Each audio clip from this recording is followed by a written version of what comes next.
International Covenant on Civil and Political Rights 1948 melalui pasal 12 telah menundukkan dasar filosofis dalam debat ini bahwa setiap kebijakan pemerintah haruslah memberikan wujud perlindungan terhadap hak perlindungan data pribadi warga negara.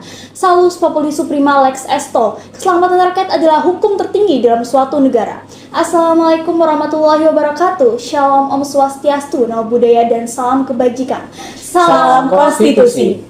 Dewan Juri yang terhormat, perkenalkan kami delegasi debat hukum online Law Debate Competition 2024 dalam standing position sebagai tim kontra atas mosi pengintegrasian NIK menjadi NPWP. Dengan saya, Cahaya Anissa sebagai pembicara pertama, Putri Sakinah Maharani sebagai pembicara kedua, dan Hani Setio Prastowo sebagai pembicara ketiga. Dewan Juri yang kami hormati, reformasi perpajakan telah berlangsung kurang lebih 20 tahun dengan berbagai kebijakan dan regulasi guna menciptakan sistem perpajakan yang efektif dan efisien. Integrasi data perpajakan melalui NIK sebagai NPWP sebagai bagian dari kebijakan Single Identification Number selanjutnya muncul sebagai solusi pemerintah atas masalah shadow economy serta kurangnya efisiensi peraturan perpajakan yang berimplikasi terhadap menurunnya kepatuhan wajib pajak.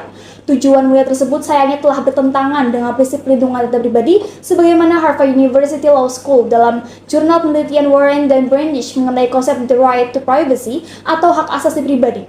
Konsep tersebut berkaitan dengan perlindungan pemerintah terhadap hak privasi termasuk dalam pelaksanaan prosedural administratif yang dapat berpotensi membocorkan data kependudukan. Dalam hal ini, parameter integrasi kependudukan tersebut telah bertentangan dengan konsep hak asasi manusia atas perlindungan privasi warga negara. Lebih parah lagi dengan intensitas kecurangan cyber yang sangat tinggi di Indonesia berdasarkan Doug Tracer, peneliti cyber dari Singapura, situs Ditjen Pajak suruh bertengger pada posisi 3 teratas, posisi instansi pemerintah dengan kebocoran data paling banyak.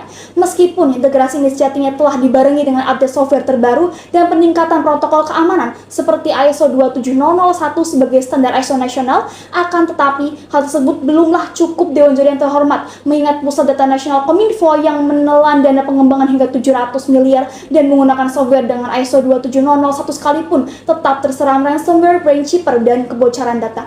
Artinya, integrasi ini justru membahayakan bagi data kependudukan Indonesia serta menempatkan posisi perlindungan data pribadi pada tempat yang riskan dan penuh pertanyaan. Dalam hal ini, Dewan Juri yang terhormat, kami memberikan solusi berupa digital identity berbasis enkripsi personal yang dapat memberikan jaminan perlindungan data pribadi dengan menggunakan enkripsi personal setiap identitas penduduk dikarenakan penyimpanan, kontrol, sekaligus enkripsi pembukaan data dapat sepenuhnya menjadi kendali masyarakat melalui solusi kami. Hal tersebut selaras dengan amanat konstitusi pada pasal 28G ayat 1 bahwa setiap orang berhak atas perlindungan data pribadi sebagai bentuk perlindungan hak asasi. Terima kasih. Dewan Juri yang terhormat berangkat dari teori perlindungan hukum Philippus M. Hadjon bahwa perlindungan hukum haruslah berdasar atas penghayatan dan kesadaran harkat dan martabat seseorang yang bersumber pada asas negara hukum Pancasila. Konsep tersebut mengharuskan adanya keselarasan antara perlindungan hukum dengan eksistensi konsep hak asasi dan perlindungan data pribadi warga negara. Dalam konteks integrasi NIK sebagai NPWP telah berkonsekuensi buruk terhadap sistem hukum perlindungan data pribadi di Indonesia. Salam sejahtera bagi kita semua. Dewan Juri yang terhormat, saya Putri Sakinah Maharani sebagai pembicara kedua akan melanjutkan bangunan argumentasi kami dalam ranah yuridis dan normatif. Dewan Juri yang terhormat, keberadaan dari kebijakan integrasi ini sejatinya telah menabrak eksistensi perlindungan hukum atas hak asasi manusia dengan menihilkan substansi perlindungan data pribadi warga negara. Ketentuan tersebut terdapat dalam Peraturan Presiden Nomor 39 Tahun 2019 tentang Satu Data Indonesia dan Undang-Undang terkait harmonisasi pengaturan perpajakan, di mana Profesor Dr. Haula Rosdiana, MSI, Guru Besar Kebijakan Publik Perpajakan Universitas Indonesia, menyampaikan bahwa resiko ini mengarah pada sifat rahasia surat pemberitahuan tahunan yang dihilangkan di dalam Undang-Undang Harmonisasi Perpajakan. Penghilangan sifat kerahasiaan tersebut akan berkonsekuensi terhadap kurangnya proteksi terhadap data kependudukan atau NIK yang seharusnya mendapatkan perlindungan pemerintah. Dewan Juri yang terhormat, jauh sebelum adanya integrasi ini sejatinya telah ada regulasi yang mengatur mengenai pengumpulan data, yakni melalui Bank Data Perpajakan yang diatur dalam Undang-Undang Nomor 28 Tahun 2007 tentang Ketentuan Umum dan Tata Cara Perpajakan. Dalam pasal 35A memberikan kewajiban mandiri pengiriman data terhadap bank data perpajakan yang menjadi salah satu upaya untuk tetap menjaga kerahasiaan data pribadi wajib pajak. Lain halnya dengan pasal 44E dan pasal 32A ayat 1 Undang-Undang Harmonisasi Peraturan Perpajakan. Alur yang begitu rumit dalam proses integrasi NIK sebagai NPWP dengan melibatkan instansi pemerintah dan pihak lain untuk melihat data proses transaksi secara langsung. Aspek perlindungan data pribadi penduduk dalam hal ini semakin kabur atau bahkan hilang. Oleh karena itu, lahirnya kebijakan integrasi NIK sebagai NPWP justru akan menimbulkan problematika yang baru dan disharmonisasi dalam sistem perpajakan di Indonesia.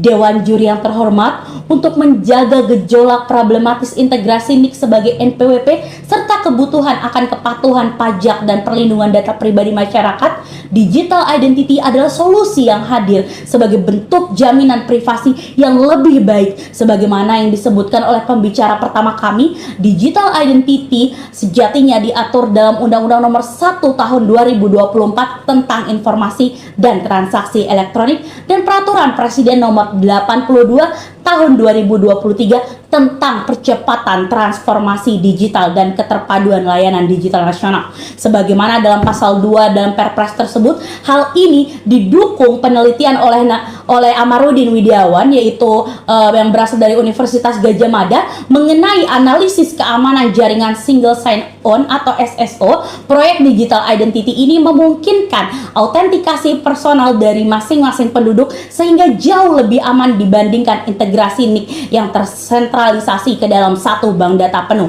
Lebih lanjut, bentuk digital identity dalam Perpres tersebut justru telah termanifestasikan dalam bentuk sistem pemerintahan berbasis elektronik atau SPBE, prioritas yang baru dikembangkan dengan mengutamakan interoperabilitas. Dalam hal ini, Dewan Juri yang terhormat, sebagai solusi dari kami, pemerintah perlu membuat aturan lebih mengenai digital identity dalam bentuk akses data perpajakan sehingga dapat menjadi jaminan perlindungan data publik yang lebih aman serta akses data perpajakan yang lebih progresif. Profesor Surjono Sukanto menyebutkan bahwa perilaku hukum warga negara merupakan capaian utama dalam penerapan dampak hukum positif Indonesia.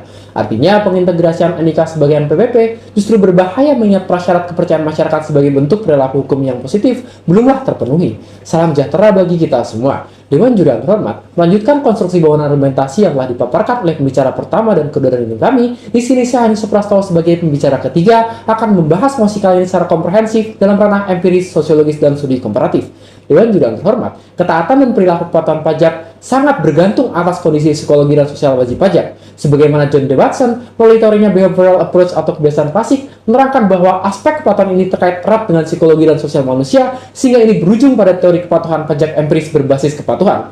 Stanley Milgram yang melakukan analisis teori lanjutan melalui teori voluntary tax compliance menempatkan kepatuhan pajak pada determinan psikologi sehingga hubungan kepercayaan pemerintah, keyakinan intrinsik, dan kepercayaan masyarakat kepada pemerintah menjadi kunci kepatuhan pajak dilakukan. Artinya, integrasi data perpajakan di sini memiliki dampak intrinsik berbahaya serta keberhasilan yang sangat rendah dalam koridor kepercayaan masyarakat. Sebab integrasi data pribadi NIK dalam data perpajakan sangat rawan di tengah-tengah maraknya kebocoran data dan kondisi sosial masyarakat kita yang penuh ketidakpercayaan terhadap sistem data pemerintah.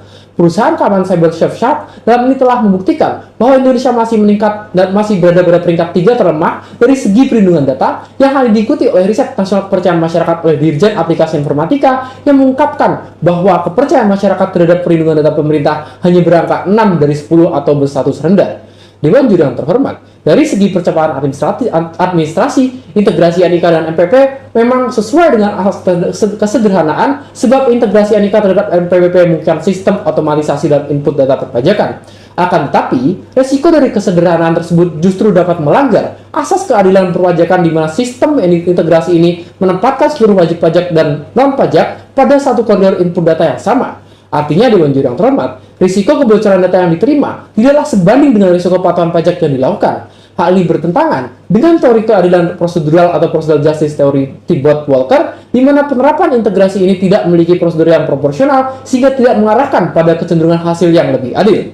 Terakhir, dari segi perlindungan data pribadi, prospeksi integrasi ini merupakan upaya pemerintah untuk mengejar ketertinggalan teknologi negara maju sehingga pemerintah membuat regulasi berupa integrasi NIK dengan NPWP. Akan tetapi, hal tersebut justru berbahaya mengingat teknologi Indonesia yang masihlah belum mumpuni dan juga sangat rendah dibandingkan negara Eropa, yakni masih menempati peringkat 3 paling buruk dari segi perlindungan data pribadi. Lebih lanjut, penelitian dari Consortium of Investigation Journalists atau ICICJ Washington DC justru mengungkapkan bahwa penelitian yang mengejutkan terhadap sistem satu data tersebut, di mana melalui Pandora Papers terdapat dokumen-dokumen yang berisi kebocoran data pribadi yang berkaitan dengan data finansial lebih dari 12 juta pengguna berbasis pajak berbagai negara termasuk Jerman, Swiss, Panama, Luxembourg, dan bahkan Amerika Serikat. Artinya, studi komparatif tersebut membuktikan bahwa integrasi NIK dengan NPWP dengan sistem satu data justru menempatkan data seluruh pendudukan kita dalam satu sistem sentralistik data pajak dengan potensi yang lebih tinggi dibandingkan negara yang berteknologi lebih maju dari Indonesia. Terakhir, hal ini kami memberikan solusi tangible dengan proses digitalisasi yang lebih aman, yakni melalui digital identity berbasis enkripsi pribadi. Philip J. Wanley dalam penelitiannya tentang digital identity menjelaskan bahwa konsep digital identity sebagai konsep data berbasis konsep individu, sehingga individu memiliki kontrol penuh atas penggunaan data penyimpanan data finansialnya sendiri dengan konsep ini. Sehingga konsep ini memungkinkan adanya data pribadi yang lebih aman mengingat kontrol data dan juga penyimpanan data tersebut berfungsi pada kontrol masing-masing penduduk secara unifikasi. Hal tersebut dapat menempatkan kebiasaan masyarakat dalam teori Auckland Behavior Azen dan Fishbein, di mana masyarakat memiliki kontrol pribadi atas enkripsi data mereka sendiri, sehingga dapat berpengaruh positif terhadap kepercayaan wajib pajak serta meningkatkan kepatuhan wajib pajak terhadap pemerintah. Dalam hal ini, Dewan Juri yang kami hormati, kami yakin bahwa proposal kebijakan kami dapat mendorong digitalisasi data perpajakan yang lebih aman, efisien, serta mengedepankan asas keadilan. Nonet dan Selznick lewat hukum responsif menyampaikan sistem kepercayaan publik sebagai basis dalam tercapainya keadilan dan emansipasi publik. Dewan Juri yang terhormat dan insan yuris yang berbahagia, sampailah kita di akhir perdebatan yang mana pembicara 1, 2, dan ketiga dari tim kami telah menyampaikan poin-poin argumentasi secara epik dalam ranah filosofis, yuridis, dan sosio-empiris, karena tanpa ketiganya hanyalah mayat-mayat hukum. Profesor Sacipto Raharjo. Dewan Juri yang terhormat, melalui konsep the right to privacy, teori pelindungan hukum Philippus M. Hajong, teori voluntary tax compliance, dan teori keadilan prosedural atau procedural justice theory Theobald Walker sebagai pisau analisis menunjukkan bahwa merupakan sebuah urgensi yang sangat genting untuk menolak integrasi NIK sebagai NPWP, mengingat dampak kebocoran data dan ketidakpercayaan yang masih sangat tinggi di Indonesia. Kedua, integrasi tersebut secara normatif juga masih bermasalah, melihat asas kerahasiaan dalam Undang-Undang Harmonisasi Peraturan Perpajakan masihlah bertentangan dengan prosedur integrasi yang dilakukan.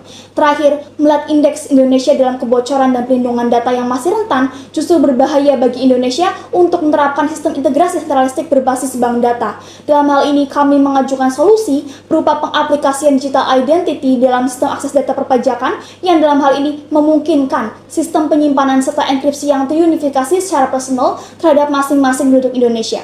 Melalui proposal kami, data kependudukan akan lebih aman dengan basis sistem keamanan single sign-on dan kontrol personal data setiap penduduk Indonesia. Malam-malam menyusun mosi, pusing-pusing, sana-sini. Kami delegasi debat mengundurkan diri. Sampai jumpa dan terima kasih. Wassalamualaikum warahmatullahi wabarakatuh.